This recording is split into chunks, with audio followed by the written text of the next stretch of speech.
Welcome to Compliance Pointers, where we take an in-depth look into the latest news, trends, and challenges surrounding information security, privacy, and marketing compliance.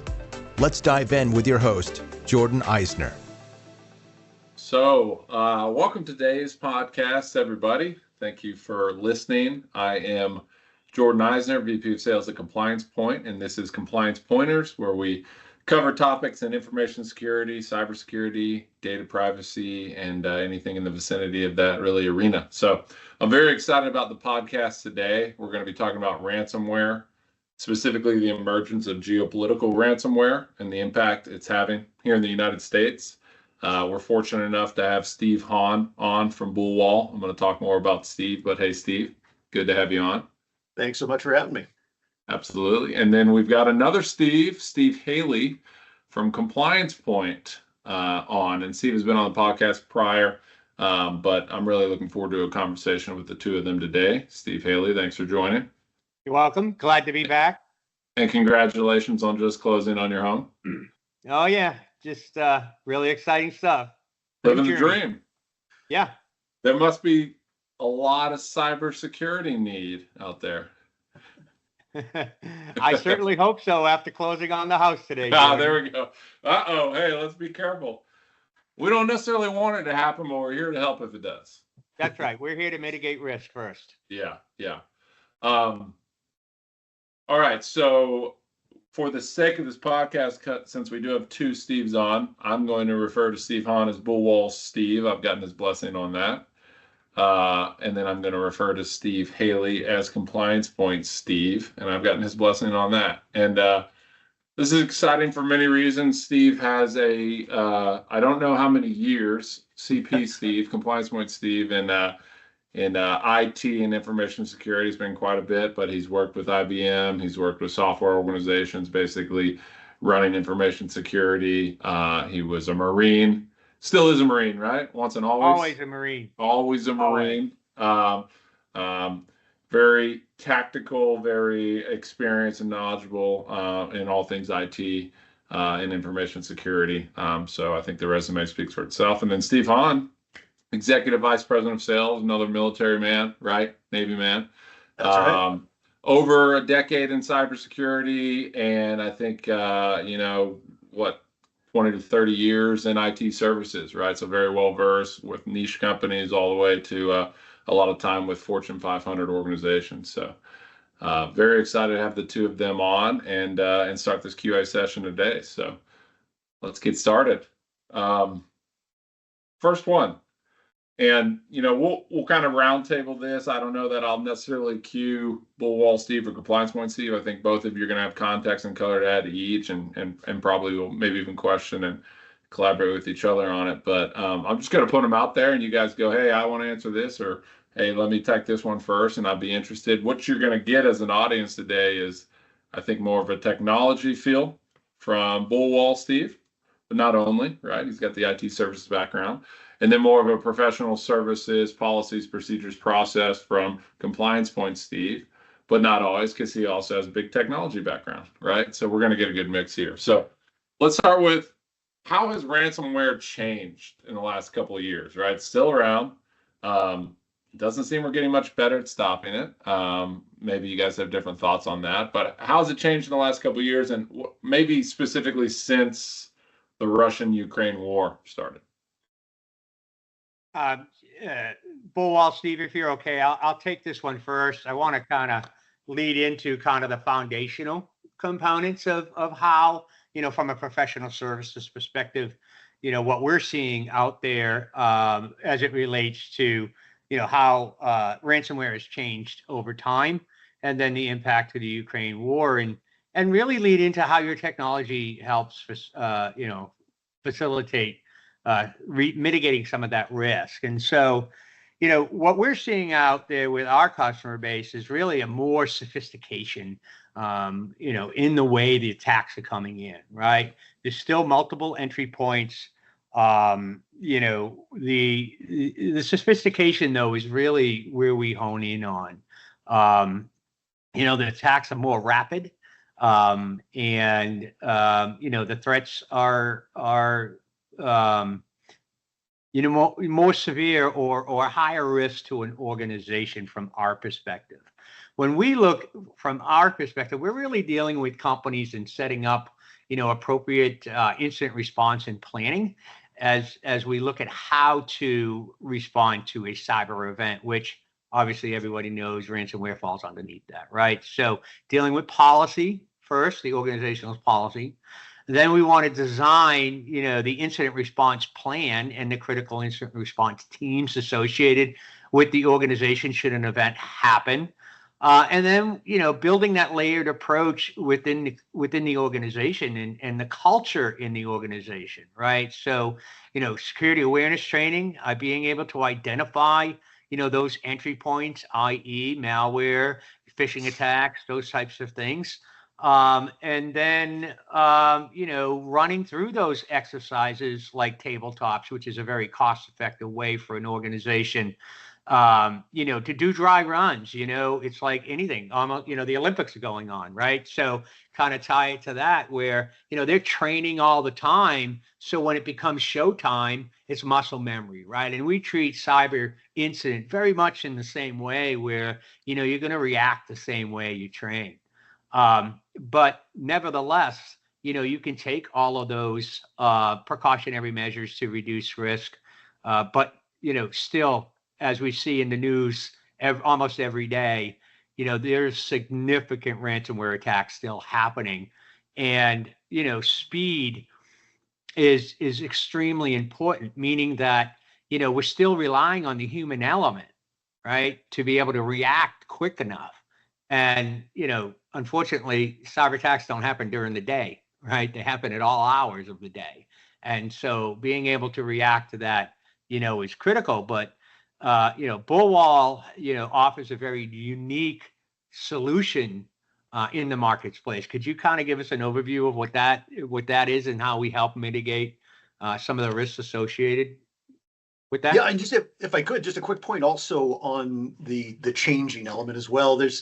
We've seen in the last 2 years, the numbers are pretty evident that they're growing. The number of successful attacks is growing tremendously. So Google it yourself. You don't have to take my word for it, but we've seen about a 200% increase in the last couple of years of successful attacks. Now, some of that's going to be related just to new techniques that seem to outpace the prevention layers. And some of that is certainly because these are almost exclusively in the ransomware space, Russian-based threat actors.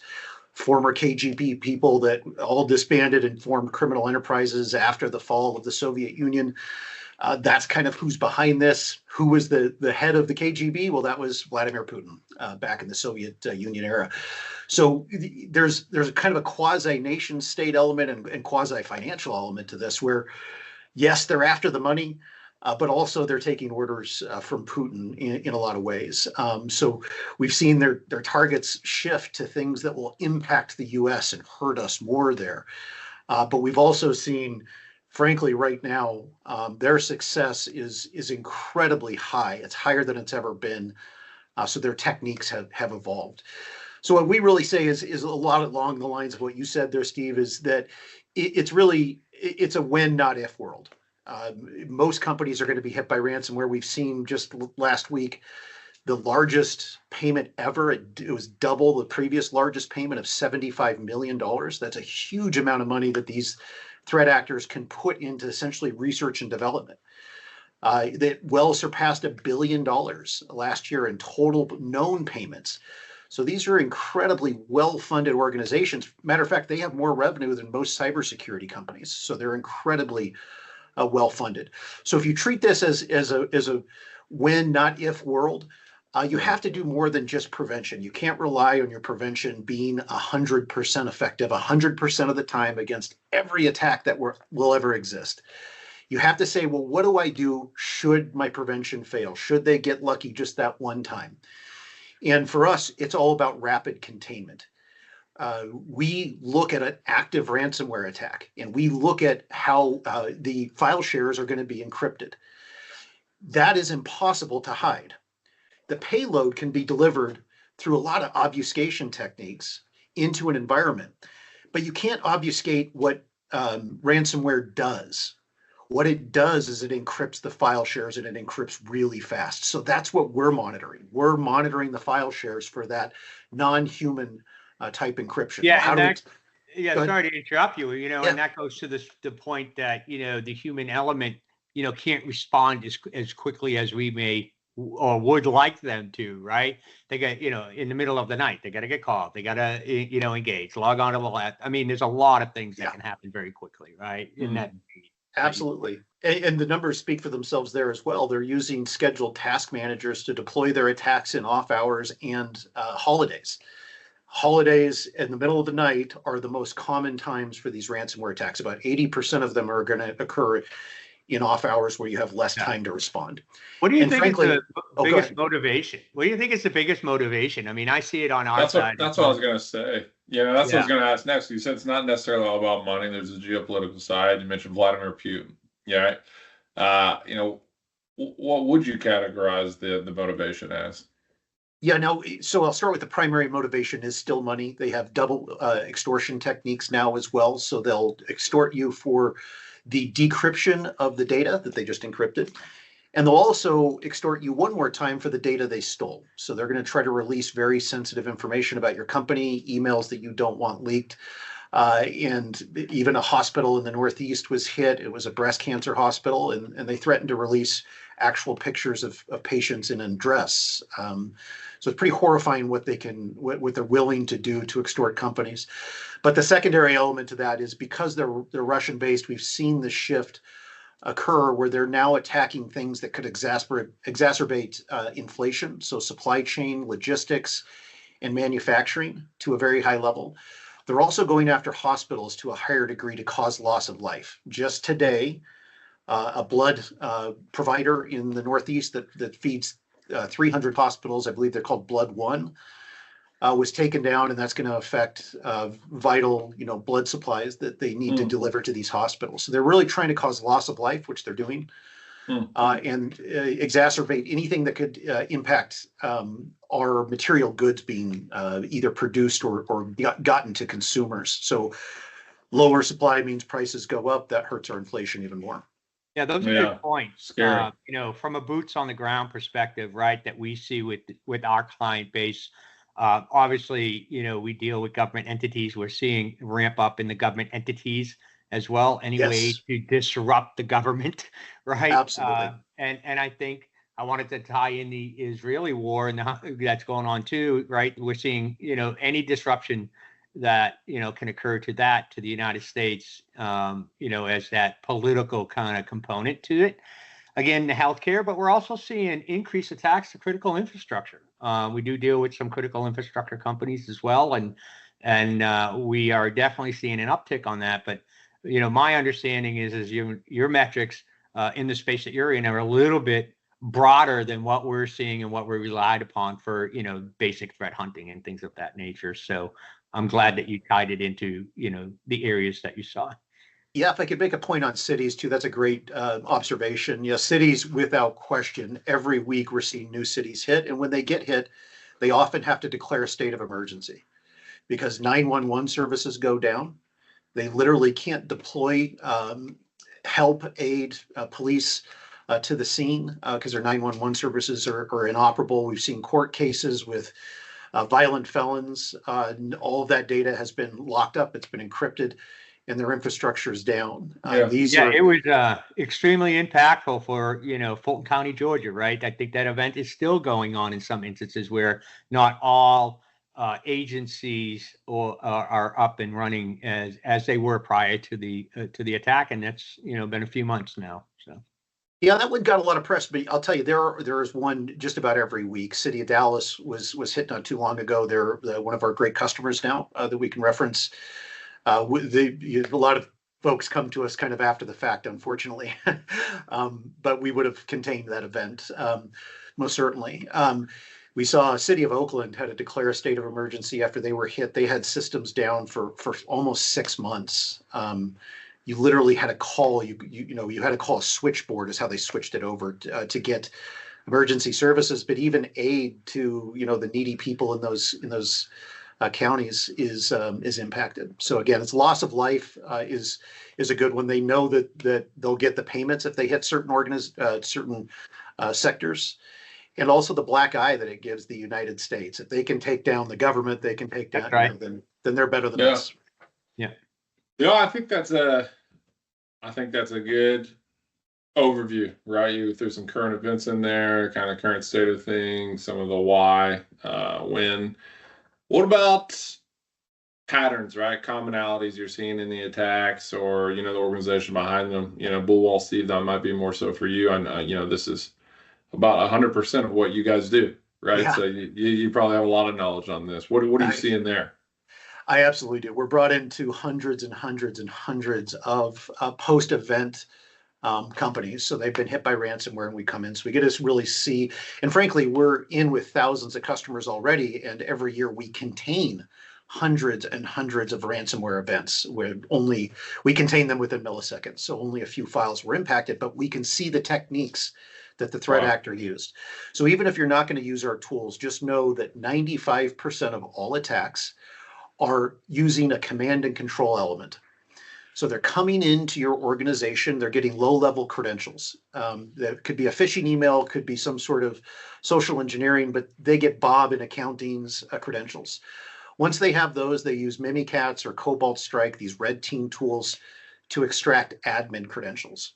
Okay, now this is all leading up to their attack. They don't just throw ransomware at your endpoints. They come in and slowly circumvent your security controls. Again, 95% of the attacks we've seen, and Sophos had a very similar statistic to about 95% that they've seen as well.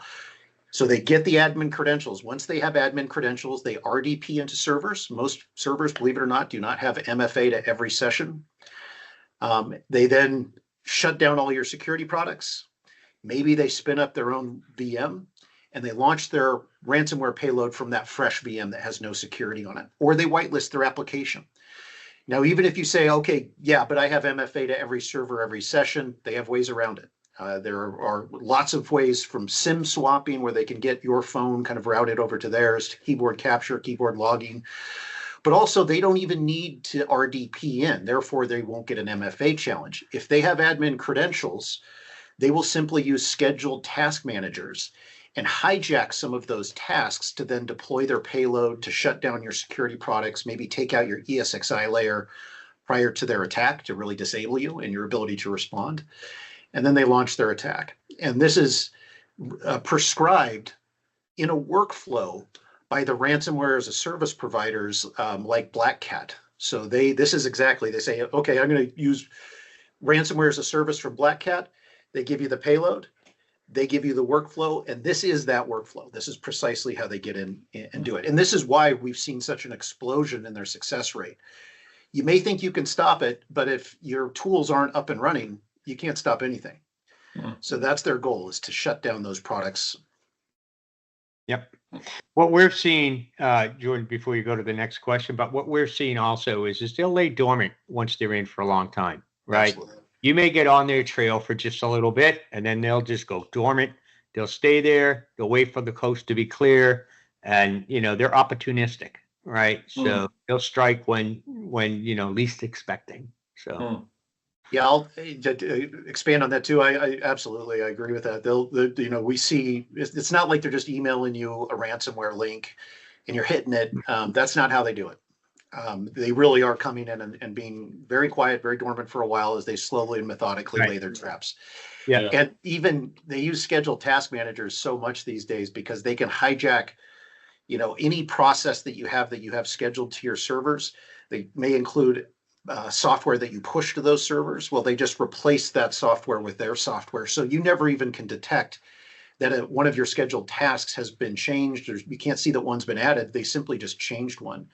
And they're also deleting their trail through those scheduled task managers. Every time they do something, it deletes the previous incident of that. So it's very hard to detect. And one of the things that we're seeing in the trends, I think everyone's kind of sick of maybe hearing about AI, but you have to be ready for it.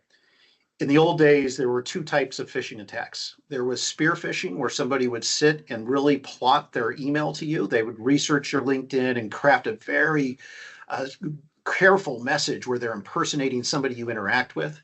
And then there was commodity phishing or bulk phishing, where it just goes out, it's just spam. It's the same Nigerian kind of letter that you see to 100 different people. It's from known bad infrastructure, super easy to stop. Now, the benefit of the commodity ones is I can send 1 million of them. The benefit of the spear phishing is it has a much higher success rate. Well, AI can do the spear phishing for them at the scale of the commodity. So I can use my AI tools to gather all the information I need on a recipient, craft a human sounding email to them that is coming from not known bad infrastructure. So no two emails are even alike, which is another way we pick up on phishing campaigns. So now you get at scale spear phishing attack in the millions that can hit your company.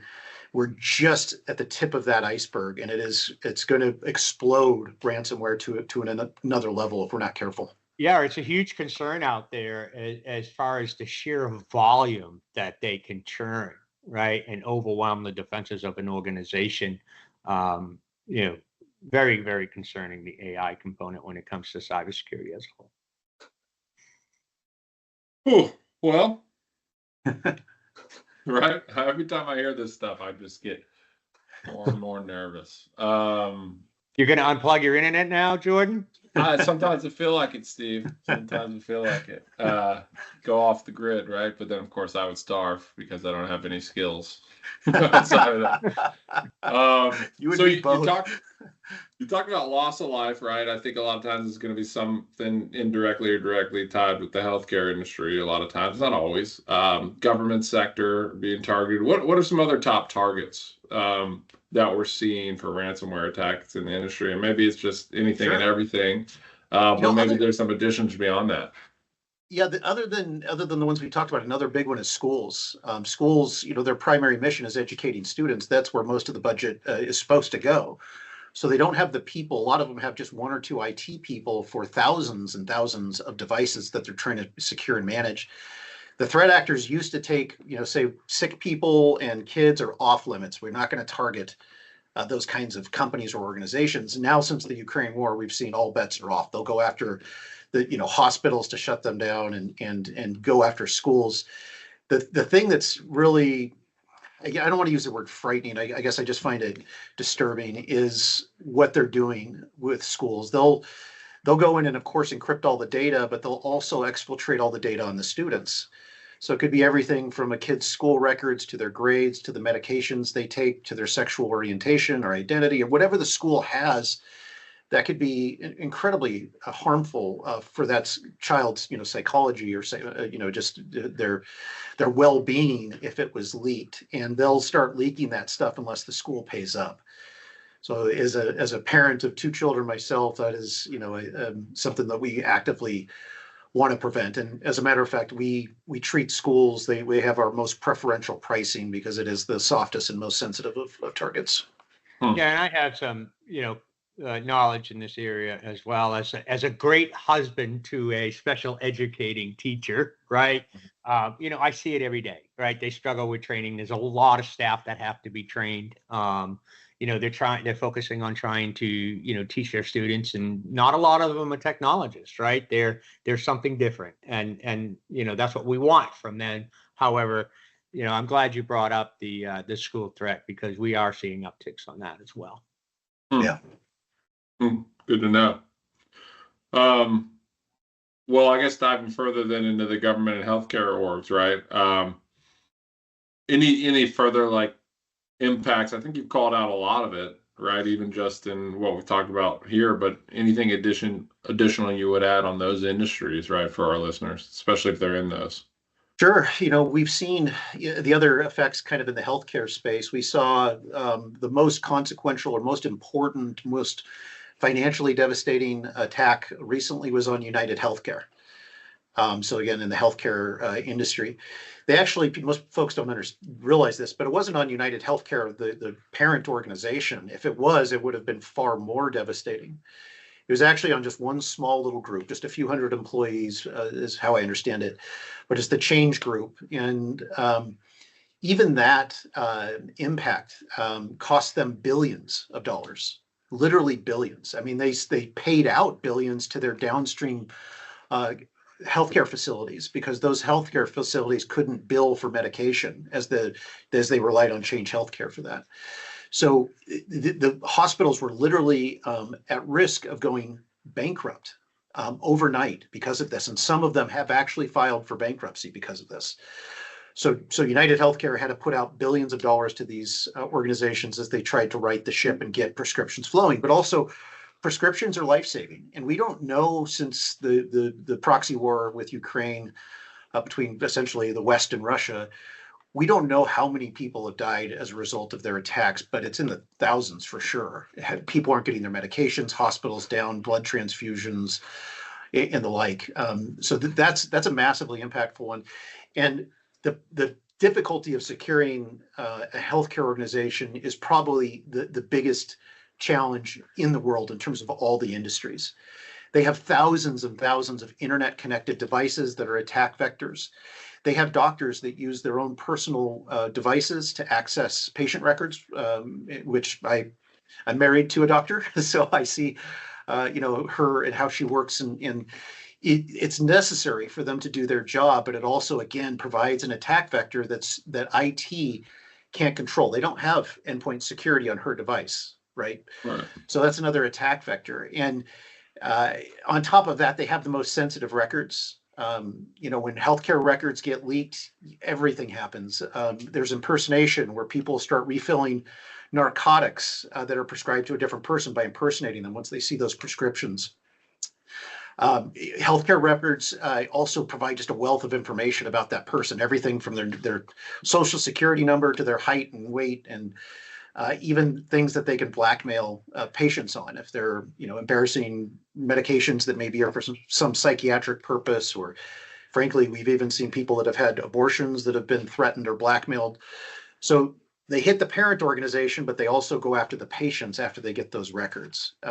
So we're seeing that's maybe the softest target with the biggest attack surface out there.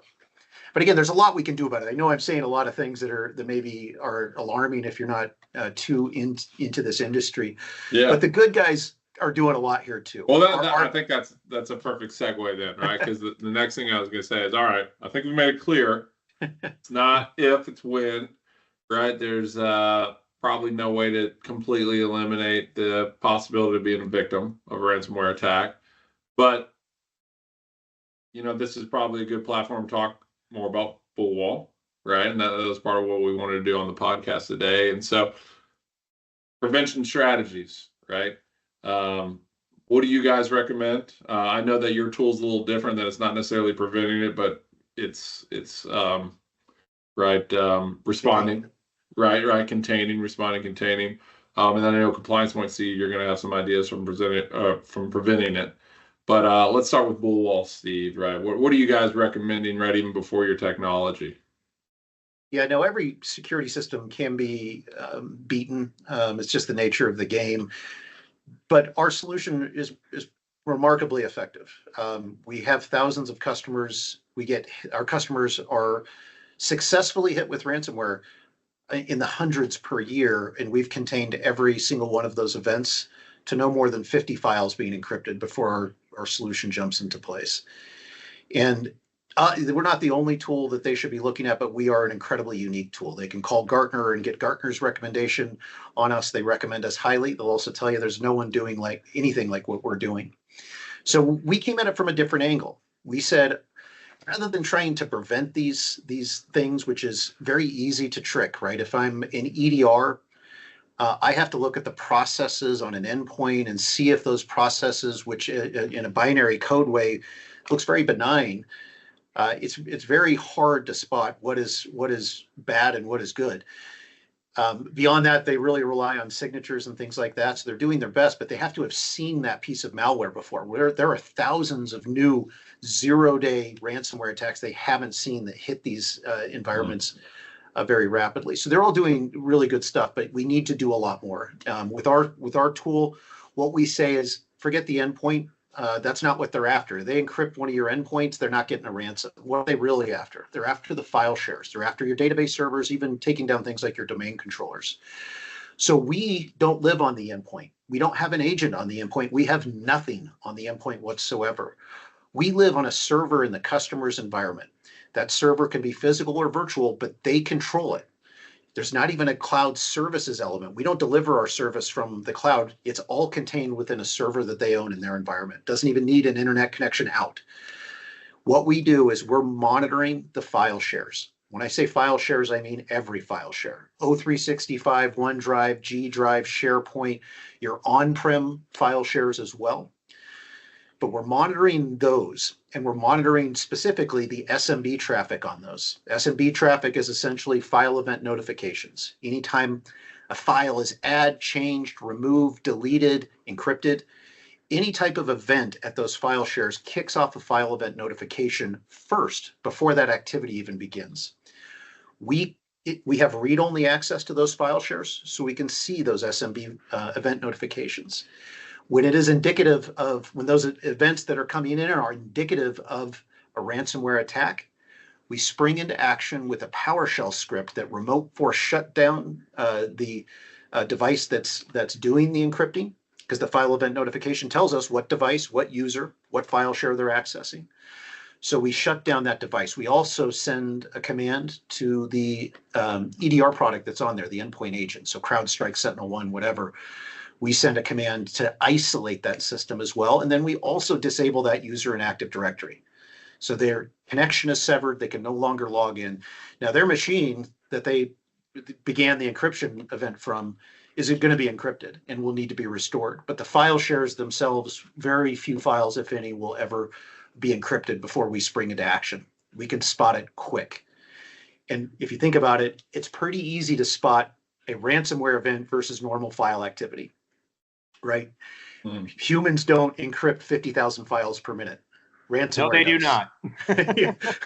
Humans don't start encrypting at the top of file structures and the bottom and work their way to the middle. That's not human behavior. They don't leave ransomware notes. We can detect a ransomware event just on the thousands of ransomware notes that they have to leave. So you have to know how to pay them. They have to leave your ransomware notes. They don't change extensions to .lockbit, thousands at a time, right? So there's lots and lots of ways to tell when encryption is happening at your file shares. But historically, security always looked at that as, well, we're prevention. We got to stop it before it happens. We said, yeah, but you're not. You're not going to stop it before it happens. It's still going to happen very small percentage of the time. So could we contain it rapidly? The answer is, yeah, you can. Interesting. Yeah. Yeah, I think I'm going to chime in here for a minute or two. I think that BullWall is a great tool in their repertoire of tools that are required, for a defense in depth kind of, program that most organizations should be employing, right? You've got your, and I know, you're not an endpoint type of component, but I want our audience to understand that, it's a defense in depth, right? There's good best practices that still need to be adhered to, right? Absolutely. Make sure you're doing EDR, XDR, whatever your organization selects, right? Make sure you're doing your due diligence on vetting, those vendors, right? Third-party risk management, supplier risk management, very important in one facet of that defense. Continue with your, testing your incident response plans, at minimum yearly. It is a cost-effective way to ensure that your team knows how to react when that happens, right? Make sure that you have a good backup solution and encrypted backups, right? And that they're stored in a different physical or logical location than AWS, right? If you've got AWS, put it in a different region. If you got Azure, put it in a different region. If you're physical, put it up there or a copy offsite, right? Those are still good protective measures. And even air gap them if you can, those backups, because if they get admin credentials, which is what they do before their attack, they're going after your backups too. That's right. So that's right. Any way that they can disrupt you to make you have to pay that ransom. But again, it's a great complement to a lot of the best practices that organizations, should look to instill in defense in depth program. But again, being able to have a product like yours to quickly stop, the encryptions, a human just can't get there that quickly, and that is really the risk that remains out there. Yeah, that's such a good point. Defense in depth is absolutely crucial. One technique may help them circumnavigate your, email gateway, or, down the line, there are all these ways, but they have to have a different technique for every layer of security that you have. What we provide is an entirely new layer that looks really a lot like an EDR protects an endpoint.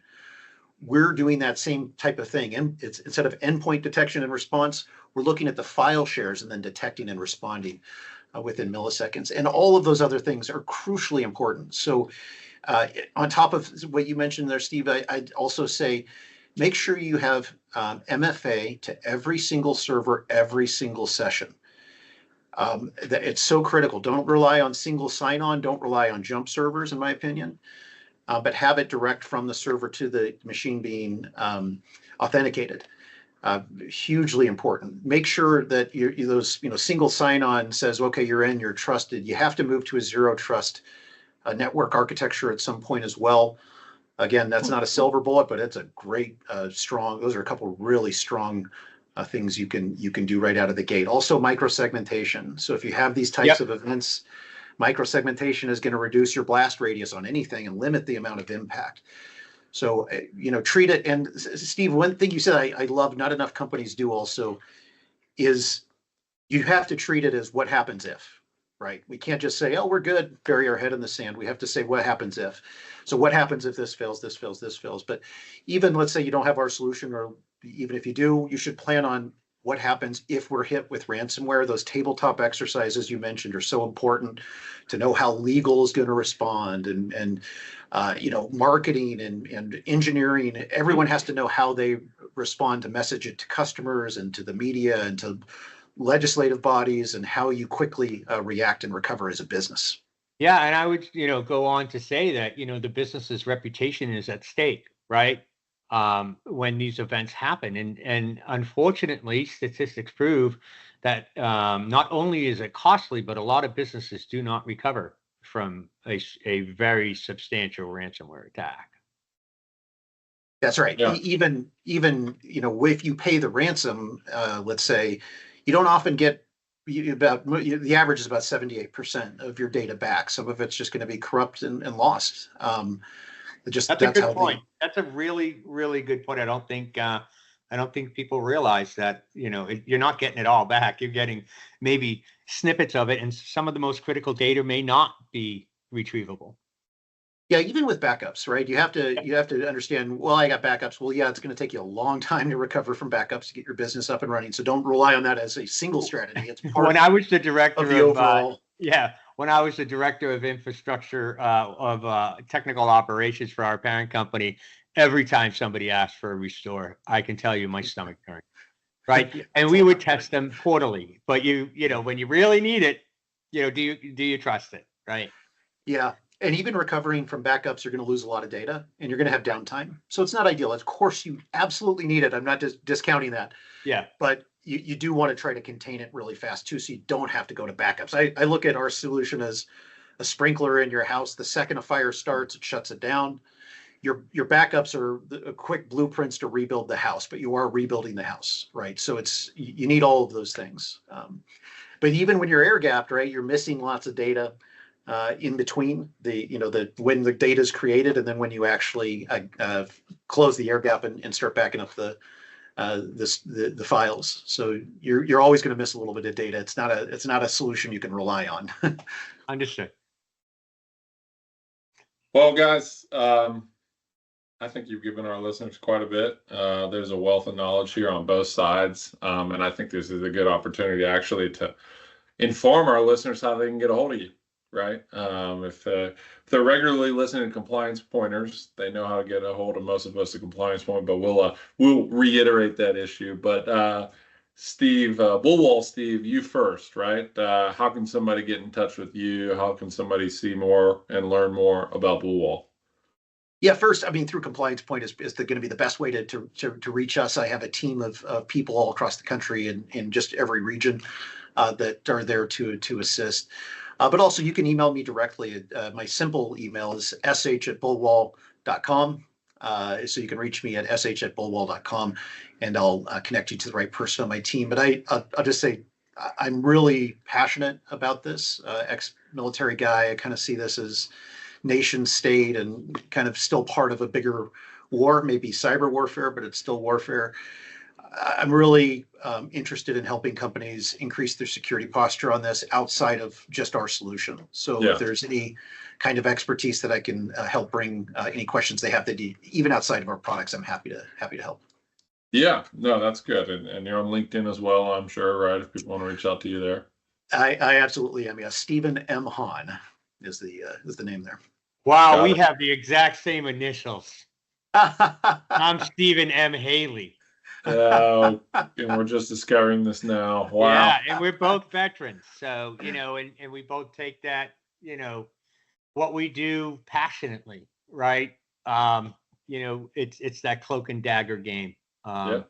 Steve takes it from a different perspective. I'm trying to, help organizations either implement, security programs or mature their current security programs, mitigate risk throughout the organization and allow and actually help them understand the why they do certain things, right? I think, not a lot of people, always understand why they're clicking a button or why they're putting something in place, right? So, definitely enjoyed our conversation today. Yeah. And you guys are cut from the same cloth. So both of your initials are SMH. Yes. Right? Like shaking my head when somebody doesn't have BullWall or someone doesn't have proper cyber defense. Oh, I like what you did there.